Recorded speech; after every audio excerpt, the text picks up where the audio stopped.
Come on in, come on in, come on in, come on in, come on in.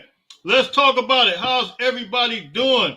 Happy Wednesday. I want to say happy Thursday, but it's Wednesday. I was lost in the sauce for a minute. But happy Wednesday to everybody, man. We got a big game coming up this week. Big J, what's the word? What's the word? Oh man, I'm just excited, man. I'm excited about this upcoming matchup. I'm excited about another victory coming off this weekend. And Absolutely. I'm excited for another road test, another away game to continue to, fortify our shield and sharpen our sword, man. That's what this is all about. Absolutely. We need you to encourage some people, man. I'm gonna get to some of these. I'm gonna get to some of these comments, man. Hey, fight on, Black Diamond. What's the Black word? Diamond, my Hey, man, he what's up? says off. He says off the top. Fight on, Jay and Jaywalk. Much love. SC Jaywalk. Hey, can you please help? Hey, Oh man. man. Hey, he's already on it. We're gonna get to some of these comments, man. We want to greet everybody. Chosen family. What's up, man? What's the word? How's it going, man? Kamasi, what's up? What's up? What Look, up? What man. up? What up? What up, Kumas? So we're gonna jump into this off the top. There is several different storylines within this game, man, and either way it went, I believe that if Oregon would have, if Colorado would have handled business, I believe it still would have been a storyline. If they didn't handle business, it's still a storyline for the simple fact that we got a guy in the team by Deion Sanders in Colorado that he's pretty much flipped that program. And look, this is going to be an incredible atmosphere. They said tickets are pretty much sold out, and Yep. I mean, this thing is straight up go time, man. Your initial thoughts when we get ready to get into this preview of Colorado? What's your initial thoughts? I really like this matchup because it comes in a different way. Like so far on paper, the weakness of our defense has been explosive plays in the run game. That's on paper. That's what it looks like. One of the things that our team has struggled with overall, right? Right. As of the last two games, tackling out in space, tackling in the open field, and then second level tackling past the defensive line. So I think this competition will pose a different type of test for our defense, primarily in the secondary. I want to see if our secondary players can actually create some turnovers, can match up well enough with those Colorado receivers.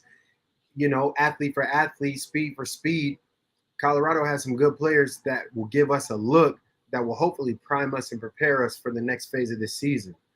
And we have a lot of tough competition and receiving corps to play against, with Washington and Oregon. Even Utah is always competitive and with their wideouts and then beyond. So I'm excited just to see how we match up in the secondary because everybody's saying our secondary, our corners get beat. Yes, you cannot name a corner that doesn't get beat. It's impossible. Every corner gets beat periodically. And overall, with how many times we've been tested deep and how many times we've been tested over the top, I think we've given up about 6 to 7 30, 25 to 30 yard plays or more out of, 30 something attempts. So that makes me feel good as a secondary guy who studies the secondary. But I would like us to get more interceptions in those situations, not just pass deflections or incompletes. I want to see us create turnovers from those situations. Absolutely, and I totally agree with everything you said. And shout out to Eddie. He says everyone needs to chill on Grinch. The D is much improved, which I totally agree. Sure. If you can't see that, you don't know ball, and I'm totally agreeing with that, man. As a matter of fact, I've been already posting several different things as relates to USC and some of the things, the categories they're leading in. Bear Alexander he's still in the top three as far as pressures right now. He's Yep. one of the top defensive tackles right now. A lot of people said, oh. Well, they started in week 0, so Bear Alexander really he was ahead of everybody. Well, guess what?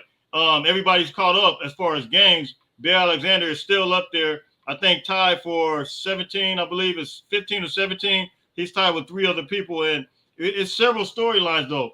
That's right. USC defense, of course, you guys already know. They're leading the nation right now in tackles for loss and third in sacks right now. So there is some good things to your point, Eddie. Very good. A lot of good things that we could really build upon and really look to capitalize on Colorado. Colorado is a team. When I look at Colorado, and we'll talk about Deion, we'll talk about Coach Prime and some of the things that's going on with him. But when I look at Colorado and what they do, to your point, Shedeur Sanders is not the most mobile guy, but if you give him time in the pocket, you talk about a guy that can absolutely slice you up. And the record reflects that when you talk about the yardage and all that. But I think our strength when we talk about defensive line really works to as it relates to this, and I think work real well with their offensive line, which is kind of considered a weak spot. So first, well, let me just say this: this is going to be. I mean, this is already building up to be a big time game when you're talking about celebrities. I've heard you already had Lil Wayne there. Yeah, yeah, You are yeah. you got Jay-Z reportedly coming to the game. Everybody's gonna support Prime. I think a lot of ex-Trojans right now, they're gonna go to the game. So the build-up, even though Colorado lost, the build-up is still, it's gonna be go time. And these guys gotta be extremely focused. Any thoughts on that before we get into the defense and the offense? Just the build-up within itself and the focus. Well, I think already our athletes are going in with the correct mindset, and I believe that started with the mutual respect and the very amiable press conferences earlier in the lead ups to this week and earlier in the season, preseason, throughout the summer. Coach Prime, Deion Sanders, who I have a tremendous amount of respect and admiration for, he had nothing but very respectful and,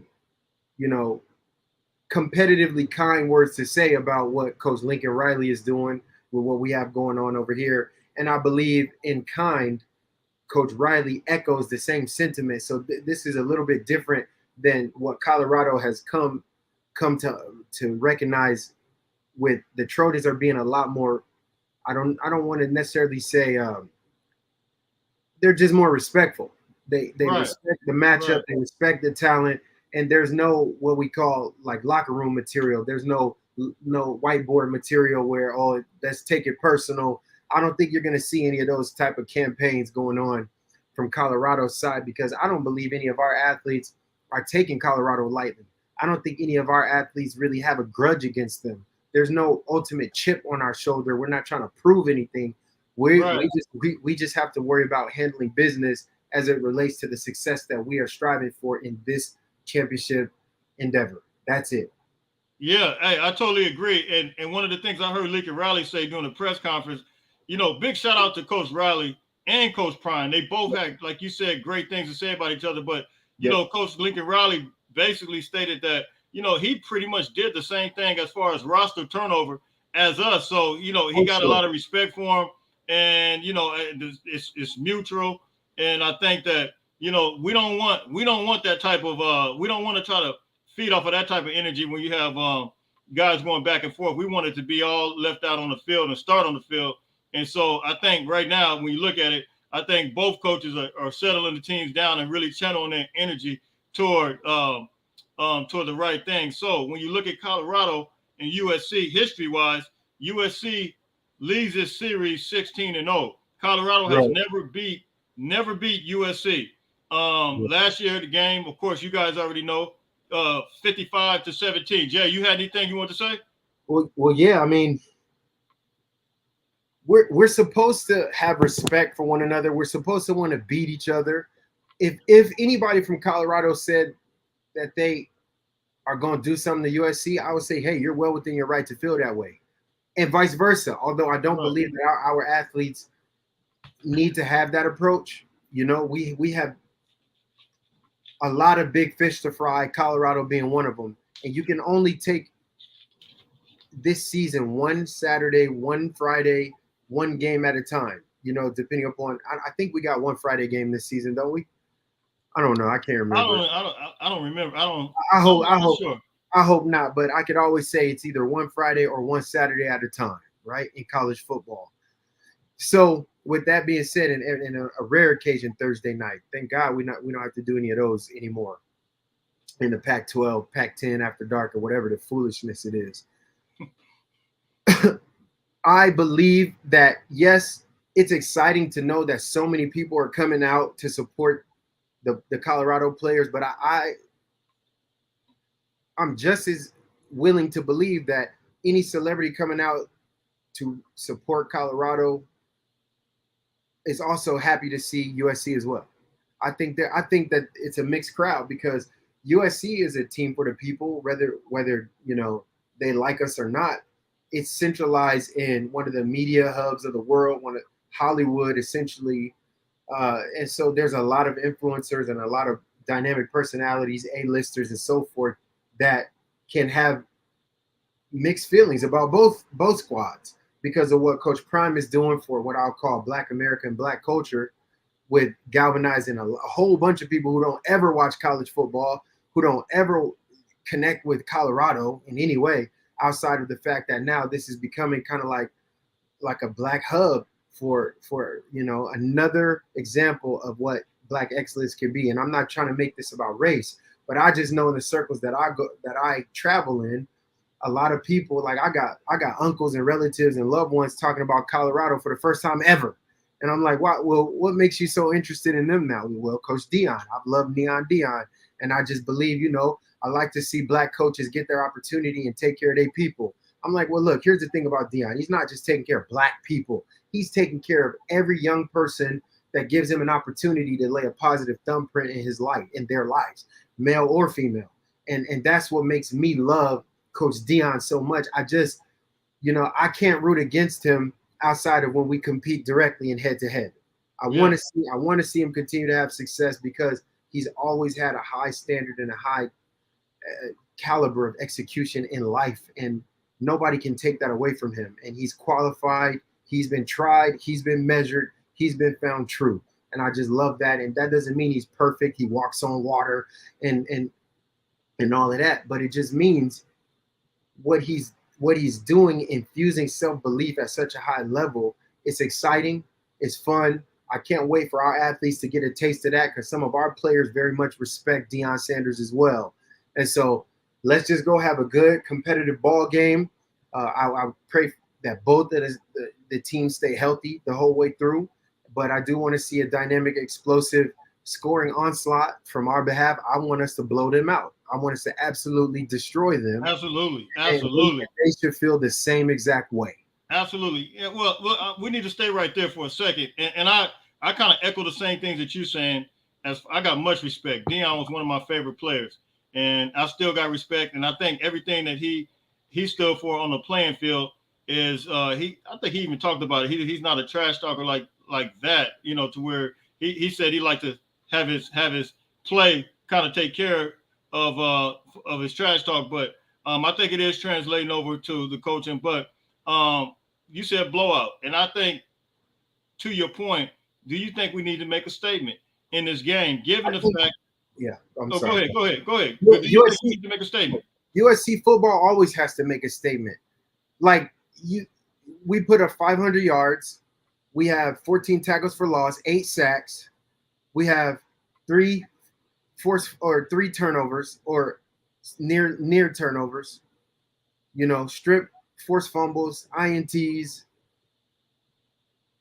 Hold them to under, 360 yards of total offense, which is in this era is what it's amazing in the Pac-12.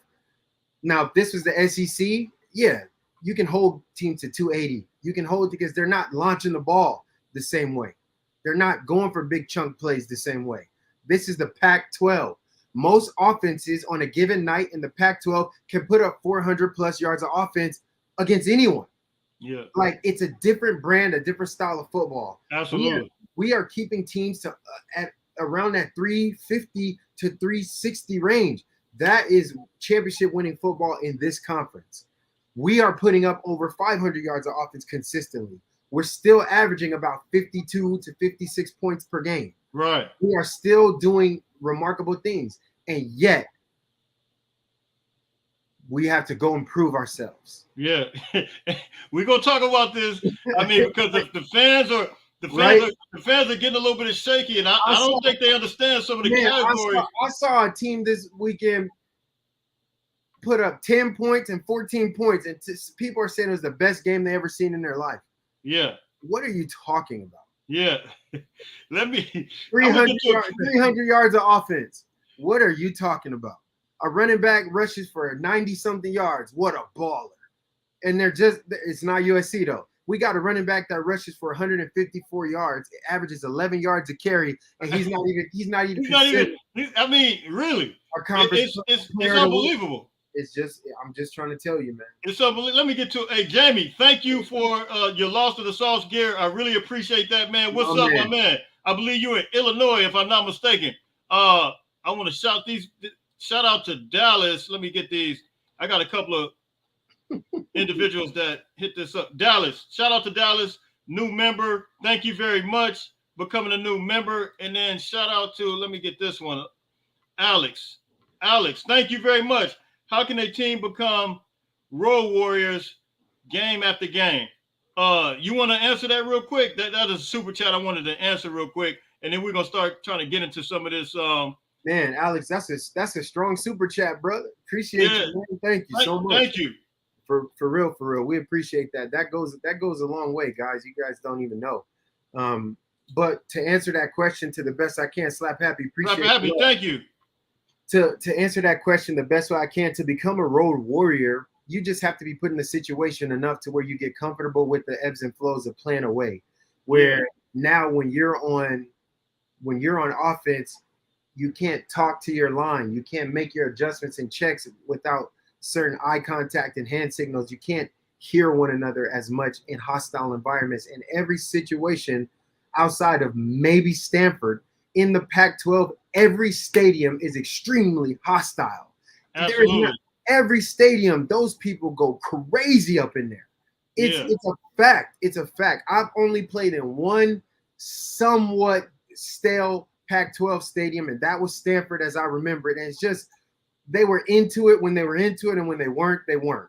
I remember I was able to hear stuff, but that was still a competitive game. But in everywhere else, Colorado, I played there. It was very loud. I played It's the way that stadium's constructed. It's kind of constructed like Oregon Stadium, you know. It stacks up. The way they stack these stadiums, they don't bowl out to where the noise takes a long time to sink. They stack them up like this, like Washington and Oregon and Colorado, where the sound just drives down on you because of, it's like a box kind of. And they do that on purpose. And then the way they put the acoustics in some of these stadiums, it works as an extra defender, right? It really works to create energy and an environment. And so it's going to be a fun place to play. I'm glad they get a sample size of another sold out stadium before we have to go into some of our more dangerous games. Not to say that this one isn't, but there are some very, very dangerous games that have a history of winning excellence in their home field. So this is how you become a road warrior. You practice going through the paces of not being able to have your daily regimen of being at home, waking up in your bed, being at your specific hotel, having your flavor and style of food. All this stuff matters. You just got to get on the road more, borrow experiences from one another, and then be open-minded to the environments that you go into.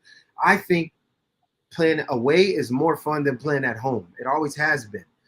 Playing at home is more comfortable, but playing away is more fun. And because you're learning things, you're a young man seeing new things for the first time, getting new experiences, and you can summon up a different level of mental and emotional and physical fortitude when you're away.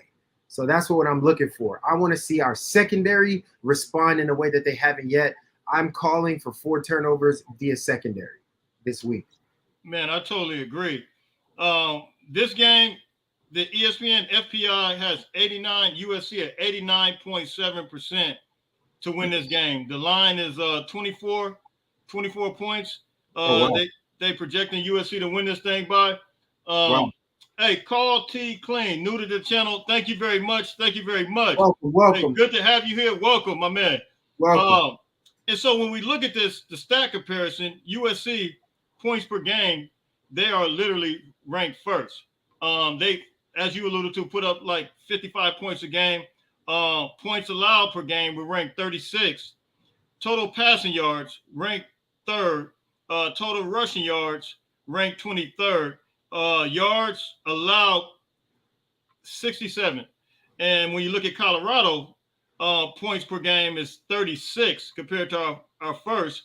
Points allowed per game, they're ranked the 100th. 100th. I mean, their games, every single game that they play, it's been a shootout. Well, except of course Oregon. Yeah. Pretty much even with Colorado State. I mean, Colorado State put up a lot of points at Colorado, and so total rushing yards per game, they're ranked 128. So it's letting us know that they can't really run the ball. And so when you look at our game plan, man, when we talk about this, when we really dig into this, how do you think that we need to? And I will agree some of these people. Brian, what's up, my man? How do you think we need to approach this from a schematic standpoint? I mean, we got the defensive line. We say we got the dogs. We've been attacking it. What's your thoughts on that as far as them being 128th overall in rushing? Well, honestly, you just have to really expose the weakness that you believe that they have. That's really it. You have to actually pound the rock, and you got to destroy them and force them to throw the ball more than they even want to. Like, put them in situations where you can pin your ears back, go hunt down a very talented Heisman caliber quarterback in Shedeur Sanders, a very high, powerful offensive scoring system that they have, and they can score, and they can score fast. I want more than anything for us to, number one, first things first, control the line of scrimmage on both sides of the ball. That's force them to throw, which is what they enjoy doing, mostly out of necessity, but they throw the ball at a high caliber. But once you can take away their ability to throw the ball consistently, let's tighten up the passing lanes. Let's get some of those tip balls and deflections like we are primed to do, because we've dropped 4 interceptions this year. Imagine had we caught all the picks we've dropped so far. So let's force them to do what they've been doing best, which is throw the ball. That's it. Yeah. I mean, I don't. And if we give up chunk yards in the run game, because let's not pretend like they haven't had some explosive runs. Like Colorado has had several explosive runs because their little running back Dylan Edwards is a beast for a true freshman. That dude, I like that kid, and he's gonna be just fine. Like he reminds me a lot of that kid from Oregon before Black Mamba got there. It was LaMichael James. He's kind of like a thinner, like a smaller, burstier LaMichael James type of running back, which I liked him when he used to play. So, and Dylan Edwards to me has that same type of potential. So we just got to do right. I think historically USC has had some issues with little scat backs because they're patient and they have a little burst in them. Those are the types of backs that can break off chunk plays on us. If we can rein that in and get them moving lateral, don't let them hit anything vertical, we're going to have some fun this game. Absolutely. And Shedeur Sanders, man, like I said, I stated to you guys that he has an incredible arm, and we're going to get through some of his stats. And he's very accurate with the ball. I'm really impressed. I wasn't for sure how well that'll translate over coming from Jackson State, but, he was a 4-star guy coming out of high school, but I didn't realize how accurate Shedeur Sanders was. But I did. I watched him through high school. I followed him on Instagram since I first saw his Instagram. I found him through his brother Charlo because I was heavy on Shiloh's recruitment. Shiloh's impressed me as well. Yeah, because Shiloh used to go to the the rivals camps and all those DB 707 camps, and they put his clips up, and I used to just love watching. I'm like, man, little Deion Slam gonna be all right. Then I saw his brother. I said, oh man, the little quarterback coming too. He's a freshman, and so forth. And then it boom. Now those dudes are high level Division I caliber athletes. Yeah, high level. Yeah, future pros, both of them. Yeah. And a matter of fact, speaking of Shiloh, I read a report. I'm not sure how accurate this is, and I was hoping to have that information, but apparently he was allegedly peeing blood, and I'm not sure if he has a lacerated. I don't know. I read a report. I think you've seen that. You might have seen that as well. Yeah. Lacerated liver. So I pray for his health. I'm not sure how he is, but he is an incredible athlete, and I give him a lot of credit. And so when you look at it, yards allowed, rushing yards, they're ranked 107. So I think USC can really work this thing to their advantage and really move and groove, man. Um, establishing the run. We I should really, we I should race for 250 yeah, minimum. I really believe, I really with all my heart believe, I believe we could have did it last game. Now, League of Rally talked about a couple of things. I think when you got a guy like Marshawn Lloyd, um, somebody was asking me a question about how do I compare last year's running attack to this year's running attack. I want to know what you think about this compared to Travis. I know we don't like to compare players, but Travis Dye compared to Marshawn Lloyd, I don't know, man. I like Travis Dye, but what I Yeah, seen for Marshawn Lloyd, I think I seen it for the first time last week. The way he kind of bounced in and out, but then he just showed power, speed, and then his vision was very, very. I mean, he bounced it out at the last minute, man. What's your thoughts, stylistic wise, Marshawn Lloyd and Travis Dye? well, Travis Dye is the epitome of what I call a workhorse. Yeah, Just kind of slow and steady, 4 yards, 2.5 yards, 3.5 yards, first down. You yeah, know, 3.5, 5, 6, boom, 23, 23 yards. Like it's like doom, doom, doom. Here's the thing about Marshawn. Marshawn has home run potential with each carry. Home run potential is like every three to four carries, I'm rushing for 30 yards on a 30-yard run. Every 3 to 4 yards, I'm about to hit a 30-yarder. And that's because the way he sets up his runs in the middle and the way he can instinctively jab step and get a middle backer or an end to crash in so he can bounce and hit that edge. He trusts his lateral quickness. And one thing about Travis was he wasn't very north and south. Like he wasn't a juker. He would just yeah. commit. He was a straight up and down, just hit the Yeah, hole and go. correct. He would commit to what he would commit to and get as much as he could with great ball security. Yeah, He didn't wear yeah, no gloves. He just was blue collar, man.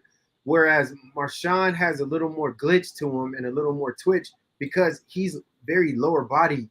He's got lower body leg density, like his muscles and his center of gravity. He runs with a nice forward lean and a pad level that allows him to go front, back, side to side. I do want to make sure he doesn't take unnecessary knee damage because as I started to watch that game last week, I started to see guys go lower and lower and lower yeah, because yeah, he was bringing the boom. So they started dropping that helmet towards his kneecaps way more than I felt comfortable with. And so I just want to see him finish the season very healthy and stays connected. But then we got Austin Jones who can do the same thing. So yeah, I'm pretty happy. I believe our running backs can both combine for 250, man. I really don't see why they shouldn't. yeah, yeah. Let me hit this. Brian believe Riley will run up the score on Prime. Um, you don't believe that he will run it up on Prime. Um, I'm not sure, but I do believe that we need to make a statement, Brian. I believe this has to be a statement game. Just, it seems like USC have to go above and beyond, just given the fact that we've seen what happened already with Florida State, and they barely won USC, against Boston College. It's unbelievable. I'm gonna tell you. And they I'm gonna tell you and right then now. Clemson, they really should have lost the game at Clemson. But you go ahead, Jay. All I could do is compare it to the Pac-12 right now because those are the teams we could control. We can't control Yeah, out of conference teams. But what I'll say is USC is always going to be compared to every other team in the Pac-12's best performance. yeah, That's it. Like we are compared to Oregon and Oregon's best performance, Washington and Washington's best performance, Utah's best performance. Well, Utah did this to them. Well, Oregon did this to them. Well, Washington did this to them. Well, look what Oregon State just did to such and such. And I'm thinking, in what other conference so much does one team have to match everybody else's very best effort? Yeah, so now no shade against Michael Penix because he's awesome. Awesome. I love what he can do. Well, he didn't have to get on the field until they were already up 14 points. Okay. So and somehow now that makes him a Heisman favorite. It does. And I've heard the narrative several times. The fact that now Washington's defense, although they gave up 500 yards of offense, Yeah. they gave up 500 yards to Cal, period. Whether you play backups or not, we played our backups as well in most of our games. We didn't give up no 500 yards. But they get to jump us. Now their quarterback gets to sit in the champion seat of being the Heisman favorite when they gave up 400 yards. Respectfully, they beat their opponent pretty respectfully. But I just don't like the fact that USC always has to match every team's most superior effort versus hey, every single week each team is going to have a different matchup against a different, against every opponent. So basically, the only way they measure us is if we beat Colorado by more than what Oregon beat them by, even though it's totally different circumstances. Even though it's, they're at home versus they had to go to Autzen. Even though, whatever, man. I'm just saying, if we don't beat them by more than what Oregon did, they're gonna say Oregon needs to jump us. Yeah. That's yeah. how it works. And you already kind of know, but they got to kind of factor in. They got to factor in the fact that we are away. I mean that is a big. I know what you're saying. No, they don't. Big difference. It's crazy. Not with us. Just for that, yeah, I'm already knowing. That's why, and Brian, man, that's why I said we do. We have to make a statement, and I don't want to necessarily just say we need to blow them out, but I do kind of think we need to blow them out. I mean, now maybe maybe if it's a 40 to, I don't know. We just need to win. We just need to win at the end of the season. You're right in terms of rankings and national perception and national accolades and all that or whatever, notoriety. Yes, they're gonna always look at the scoreboard. Oh, USC beat them by this much. How much did Washington beat them by? How much? Not knowing that certain players were out in certain games, certain players were injured in certain situations, certain teams fumbled the ball 5 times in one game. That's very unconventional. There's so many factors and variables that fluctuate from game to game. You can never take a head-to-head matchup versus one team versus another team and say, oh, because that team beat that team, this team should beat them by more. That's never how it works. That's fake. That's fake. Because like we said, Fresno State did hold ASU to 0 points. Guess what? The team that we played, ASU, they played a totally different offensive scheme. They put guys in different positions. They switched the roles and responsibilities, and you got a totally different game plan and circumstance. Yeah. One was away, one was home. So many things factor in, but nonetheless, we were supposed to beat them by more than what Fresno beat them by, and none of that matters. A W. That's what matters at the end of the season. When they start to do these rankings and they look at who won and who's positioned and who's going to the Pac-12 championship, W's. That's all I care about. Just win. In 2004, we played Stanford. We were ranked number one in the country. We played Stanford at Stanford. I believe it was Stanford at Stanford, 2004.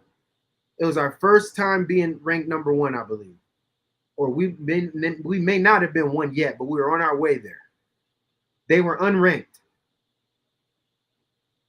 We beat them 31-28. We beat them 31-28. We gave up 28 points to an unranked Stanford team. They told us, these Trojans ain't going to make it. They gave up 28 points to this Stanford team. Blah, blah, blah, blah, and blah. We went on to win the national championship that year. Yeah. And we lost the game that year as well. So, guys, it's a long season, man. Just get W's.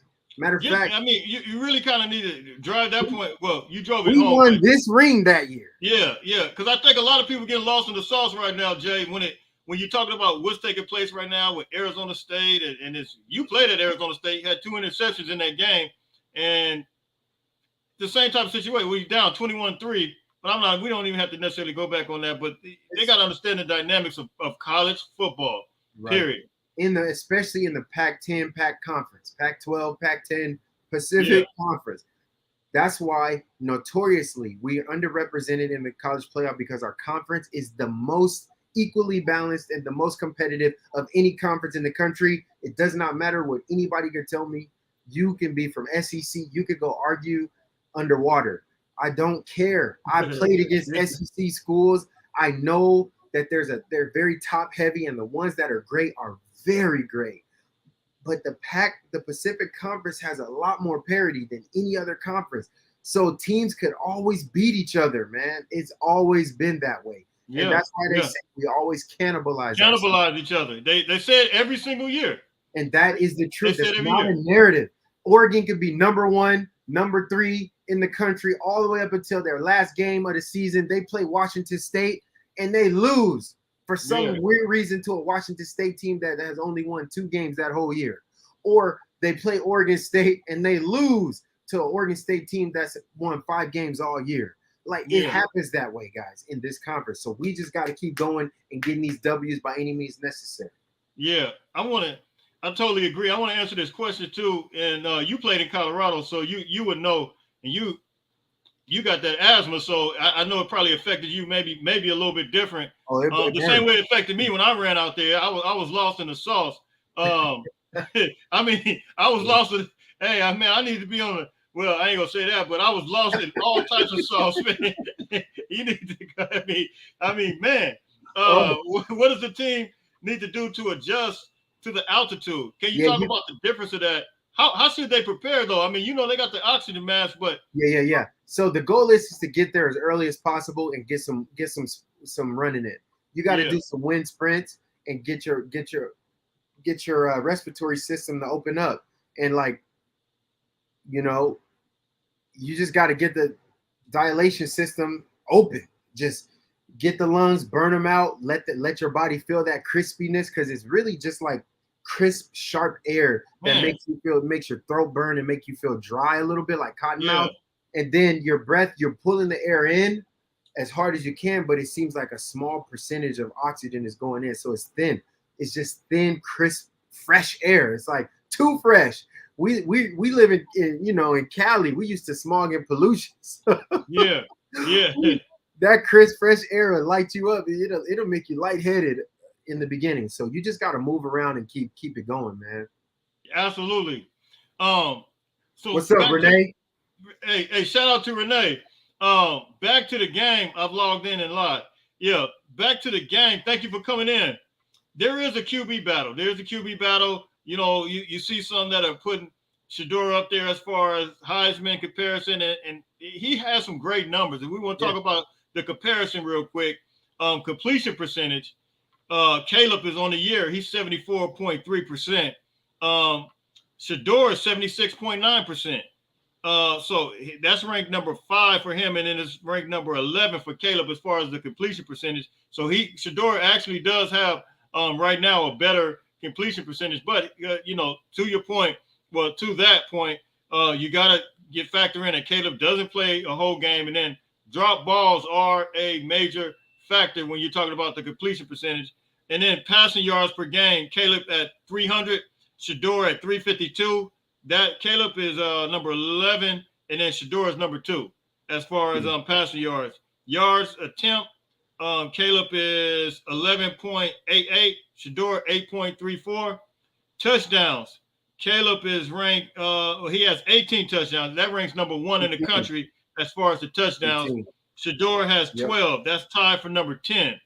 Interceptions, Shedeur 1, and then Caleb 0. So when you look at that battle, that matchup, man, what's your thoughts overall just on the head-to-head? Both of them having plenty of numbers out there to put up there as far as it relates to that.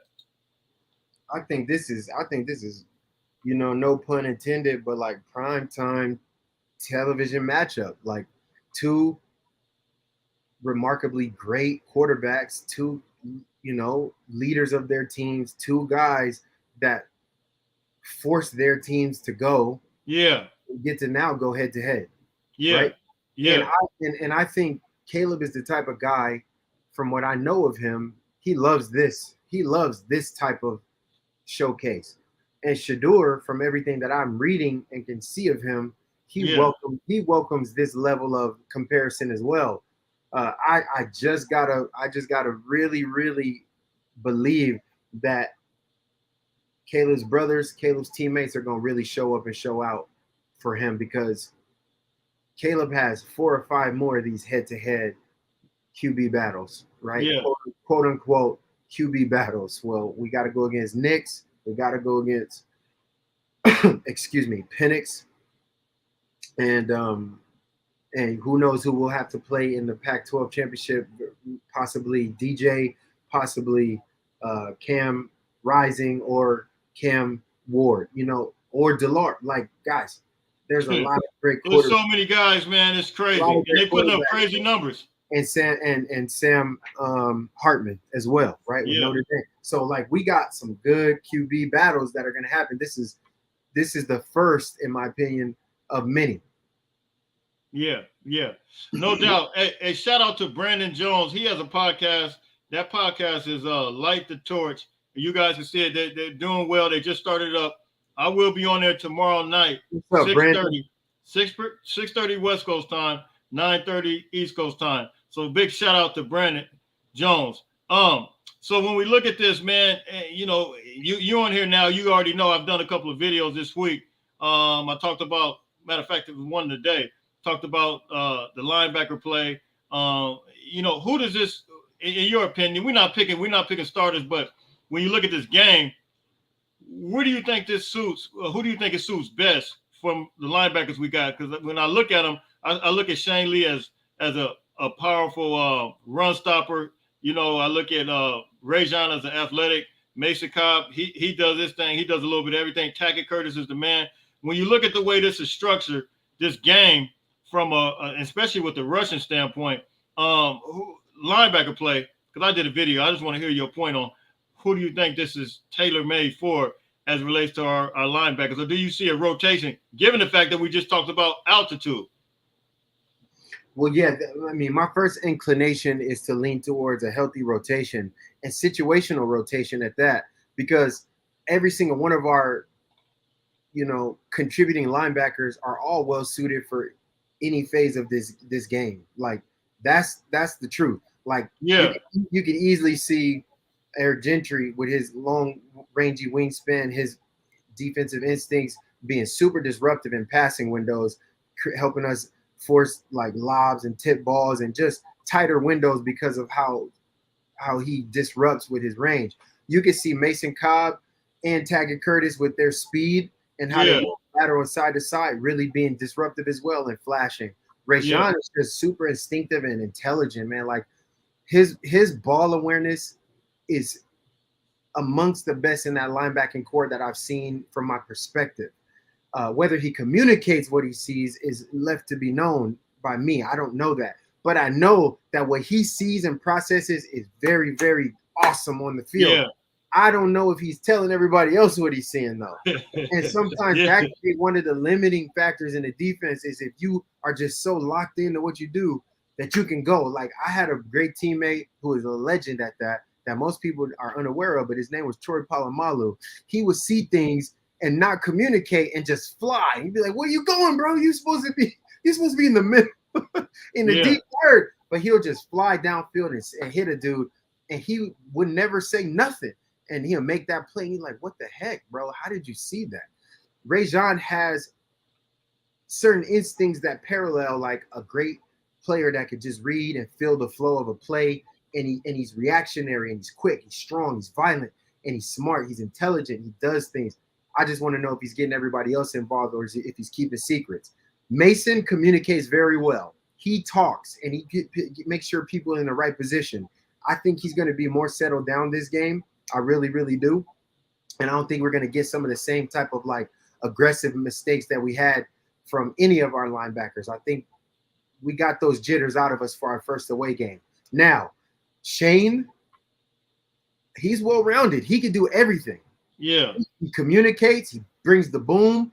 He commands the defense. That's why he's a captain, right? He's proven that he's increased his turnover and his stride so he can run with guys out of the backfield. We can't go wrong with any linebacker. That was a lot of words to say. We can dealer's choice, man. We can put them all out there and they'll all ball out. Man, no doubt. Michelle, thank you for tapping in. Really want my nephew. Let me tell you something about your nephew. I absolutely love your nephew. Matter of fact, starting the season, him next to Bear, and then Jamil Muhammad over there on the other side at the rush end. Solomon Bird, I think that front line right there, I think that's the line right there. And I stand on that. Your nephew is the absolute truth. He's Jay. the truth. He's the truth. And the truth needs to be set free. Yeah. I'm gonna say, look, it's a different type of push when he's out there. When he's out there, and you remember during the Stanford game, reset the line of scrimmage. You know, I believe the reason that Bear got so free is because of Keon, the push that he had going on, and it was creating all types of. And so those two together, that's just too much nastiness right there. And shout out to your nephew. And if you happen to replay this, recut it out or whatever, show your nephew, tell him we love him, and he's a baller. And that's the real deal. This morning I almost sent him a direct message prayer to tell him, look, we see you, we know what's up. I almost sent it, but I held back to I'm gonna watch this game first. Yeah. Because to me, I know he could have been super violent last weekend. Yeah. Right. He may not have gotten as many snaps as I would have preferred, but there's a bunch of guys who we still need to kind of see how they handle things. We know for a fact that he's tried and true. We do know that. So with that being said, I don't question too much why a coach would try another combination of players to see how much depth you actually have. So that's why I'm gonna leave it. Like, we still gotta realize that this is early in our season, and we still got a bunch of guys who are still competing for opportunities. So there it is. No doubt. And you know, we get to the point where we want to start trying to get. There's so many coming through. We got 120. We had 120 here. Welcome, guys. Welcome. And I want to get to some of these questions, gentlemen. Please explain why does USC cornerbacks and coverage guys never play the ball? Jaywalk, you play cornerback. You could. I'm not trying to put you out there, but I got you. These guys. I'll tell you why. Because it's a human condition. To answer your question, Jeffrey, it's a human condition to only see what you're looking for. It's very human. It's called the reticular activating system, where whatever you believe, your eyes will search for the evidence to make yourself be an honest person. Whatever you believe to be true, that's what you'll find evidence to support. Guaranteed. Now, I'm going to tell you, we had 6 pass breakups. We had 10 to 13 incomplete passes that game because of good coverage. And the week before, we had our DBs were jumping and knocking the ball down like crazy the game before, not the week before, forgive me. But guess what? There's also 3 or 4 times where receivers caught the ball. Well, guess what? They're on full scholarship too. So our corners and our defensive backs do play the ball. But football, it's a game of one-on-one battles for the most part. Sometimes the other guy wins the one-on-one. It's not always. We get beat deep. But guess what? We don't celebrate that. We don't celebrate when a guy doesn't get the ball caught on him. We just go, all right, good job, cool. That's what you're supposed to do. Yeah, that's not easy.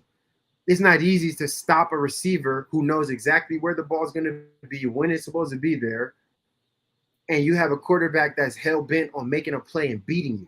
That's not an easy thing to do. So I'm not going to defend the secondary for poor play, but what I am going to say is we have had more incompleted balls on us than completed balls on us by far. But sometimes those balls that are caught on us are in critical times, and that's what makes it feel bad. But the fact is we just got to make the play when we need to make the play most. So now I know how you feel, Jeffrey. And I'm confident that the coaches, Dante is an exceptional secondary coach. Taylor Mays is an exceptional safety coach. Grinch, unbeknownst to you guys, and believe it or not, against your popular belief, he's a heck of a free safety and safeties coach and a defensive coach.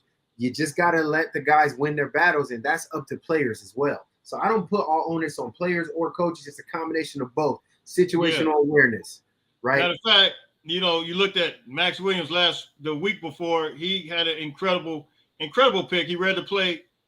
I mean, he did it. He executed that play absolutely well. Then you see Caleb Bullock last week. The guy covered so much ground coming over and getting that pick last week. We're just greedy. Yeah. We are greedy. We're greedy. We Yeah. want everything perfect. We want everything the mean, way we want it, how we want it. It's not football, man. So guys yeah. are gonna make plays. We just gotta win the big ones. We gotta win the critical plays. That's what we really need. Yeah, I'm gonna give you guys that last year, 2022, scoring offense. We talk about defense, but scoring offense, we were third this year first. Scoring defense last year, 93rd. Scoring defense this year, we're tied for 45th. So you're talking about jumping up essentially 50 spots. I mean, you guys got to understand, like the numbers statistically are incredible. We had how many sacks last week? Tackett had 2. We had 8. Yeah, 8. Jamel Muhammad had 1. You had Solomon Byrd was a few. I mean, the defense, Bear Alexander were 1. The defense is absolutely performing.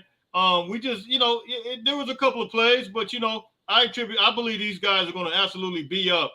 And like we said, tied for 45th right now. These guys jumped up all the way up to 45 from 93rd. To me, that is a big leap, big time leap. And coincidentally, as we stated, USC's defense is, I brought you guys that in the video this week, ranked higher than Florida State, ranked higher total defense, ranked higher than Washington right now. I know they don't want you to believe that. I know they don't want you to know that. But guess what? They absolutely are. So anything you want to say on that, Jay?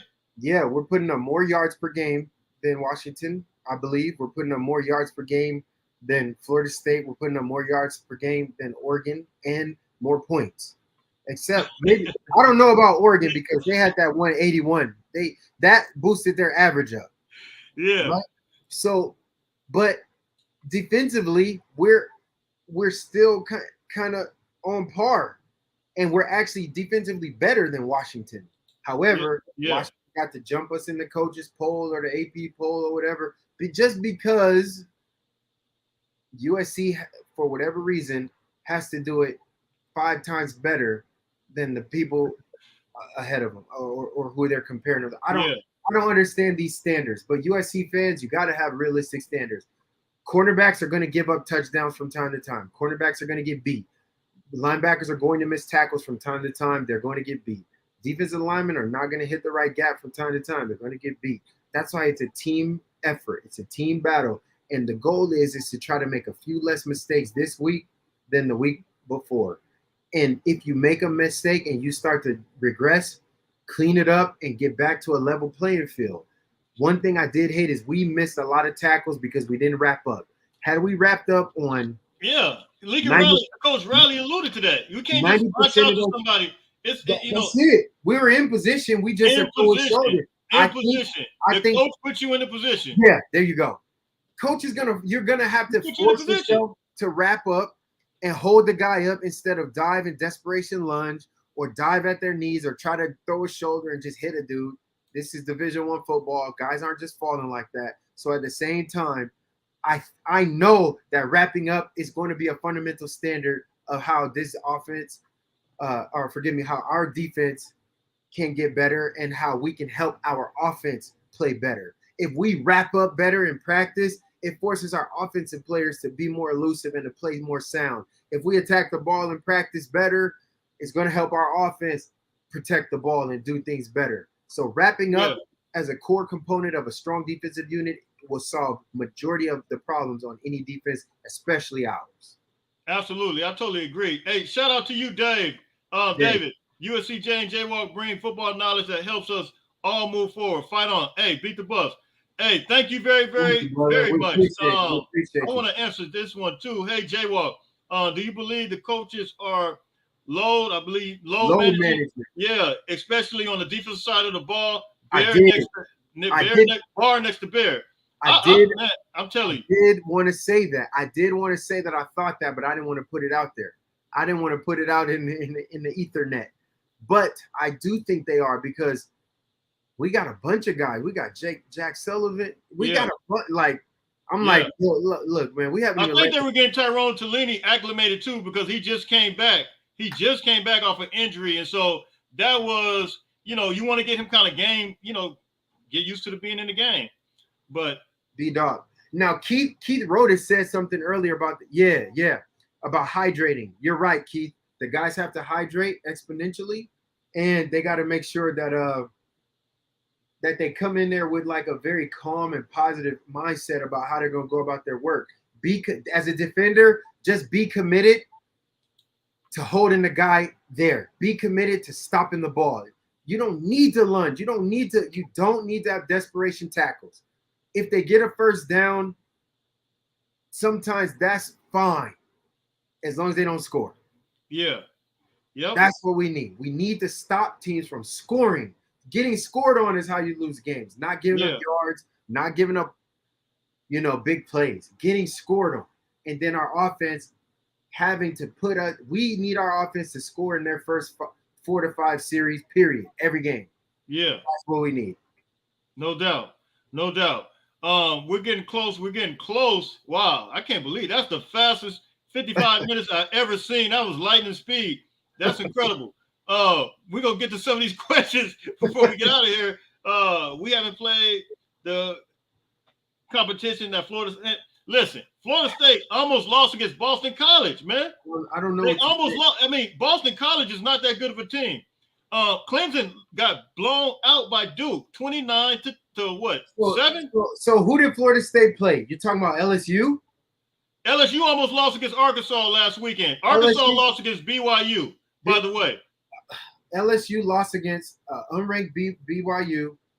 No, Arkansas lost against BYU. I'm sorry, Arkansas. Yeah, Arkansas. And then that same Arkansas team, who did they went toe to toe? It came down to the last with LSU last weekend.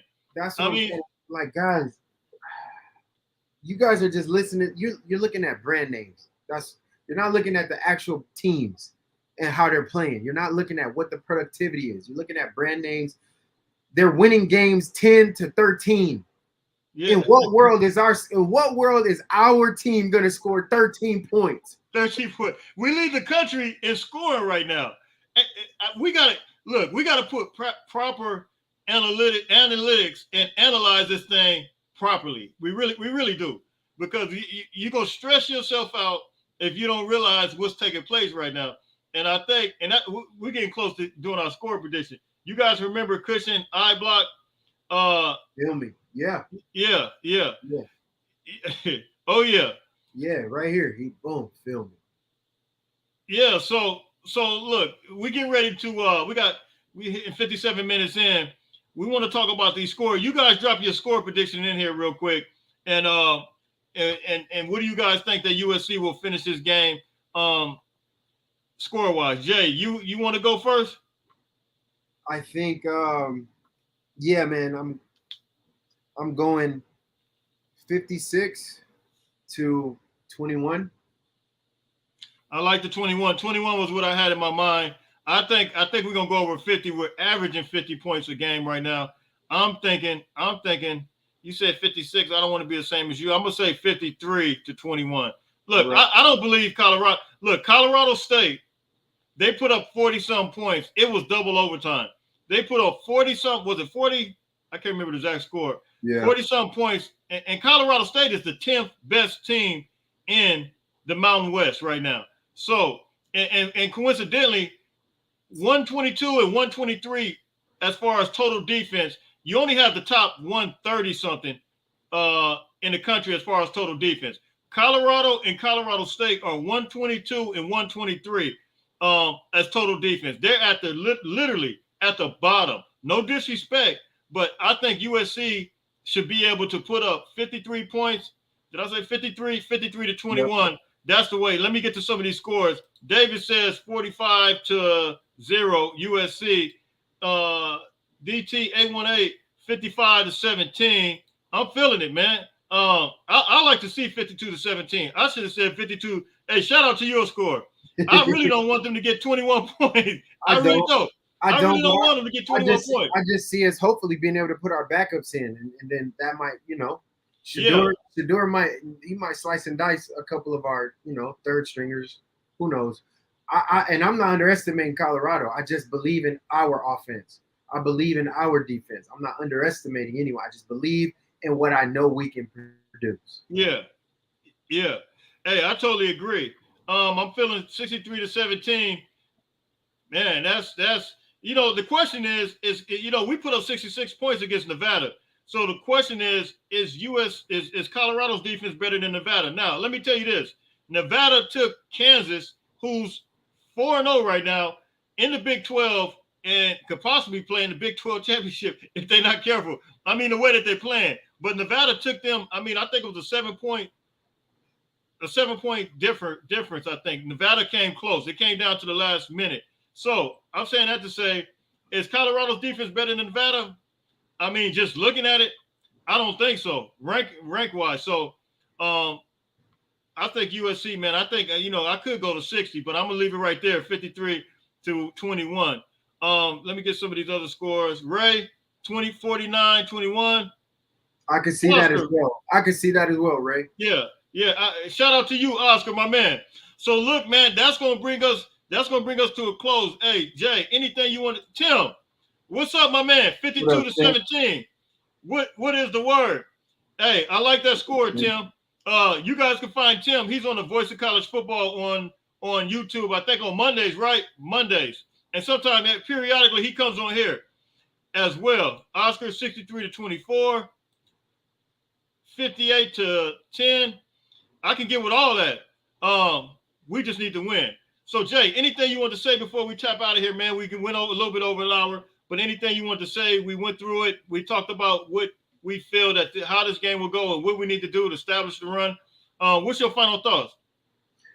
My final thought and my final word is I played on a championship team in 2004 and 2003 where multiple times we gave up 30 plus yards or 30 plus points in games. Yeah. Well, not to mention, we didn't have the offense that we have today. We were winning those games 38-34. Like there's some close battles in this conference. So a win is a win. As long as you get out of there with a win, we fight on and we move on. Yeah. Stop listening to the media, please, and just don't search for evidence to support your negative self-beliefs about this program. That is called your reticular. Honestly, that's called your reticular activating system will find evidence to support anything that you. That's like when you see a white Tesla for the first time in your neighborhood. Now everywhere you look, you see white Teslas. You're like, dang, white Tesla everywhere. Everybody. And you're like, dang, I was going to get a white Tesla. I'm not anymore. So it's like, oh, man, we can't tackle. You start looking for everything. Oh, that's a missed tackle. Oh, man, we can't cover. Oh, look, he just got scored on. But you're not paying attention to all the plays that they made throughout the game, throughout the moments before the one that supported your belief. If you start looking for, dang, we're flying. Oh, my gosh, we're hitting hard. Look at how out of breath the other team was looking. Look at how much they're straining on the other sideline. Look at how actually not worried we look. Everybody's like Caleb Williams' body language. Look at his body language when he's on the sideline like this. Yeah, do you know what? Most people who are brilliant have facial expressions and body language that's different than the common person. That's what makes them brilliant. His body language, he's negative. He's processing. He's being exactly who he needs to be for his team. So start looking for this evidence of the success that you want to see and stop trying to find the supportive products to reinforce your doubt and disbelief. Ask yourself what type of person you are if that's who you want to be all the time. And you can also be realistic as well. And I'm the type of person that if we're not doing well, I say it. But I also can find the other evidence to support how successful we are continuing to be. Absolutely. I totally agree. Oscar, shout out to you. Will Caleb throw for more touchdowns? Hey, I think he'll do that in the first 7 minutes. I mean, literally, I think Caleb, just to give him the way that how we've established this thing, we seen what we did to Stanford. I think we can score. I think it could be that type of deal, man. That type of, what you think, Jay? I think it could be that type of deal where we can just boom, boom, boom. Just the way our offense, if our offense clicks, it clicks like that. If we're focused, yes. If we're not focused, we can get whooped. That's the truth. Yeah. I don't think getting whooped means losing. I mean, we can get beat up if we're not focused. Hey, I totally agree. I Yeah. totally agree. So look, man, we getting ready to get out of here. I appreciate everybody. Maurice, hey, 48-3. I'm with that. I'm all the way with that. Jay, I'm those all the way with stories. that. So look, man, until later on, everybody stay blessed. Hey, get your workout in, get everything you need to get up early. Get up at 4 o'clock in the morning like the team is getting up. Get up, Yeah. get up, make it happen. And it's gonna be straight up go time, man. It's gonna be exciting. It's the big noon kickoff. I'm excited about this game, man. So look, we got to get through this. It's a big fight later on that weekend. I don't know who watches boxing. Canelo Alvarez versus Jamar Charlo.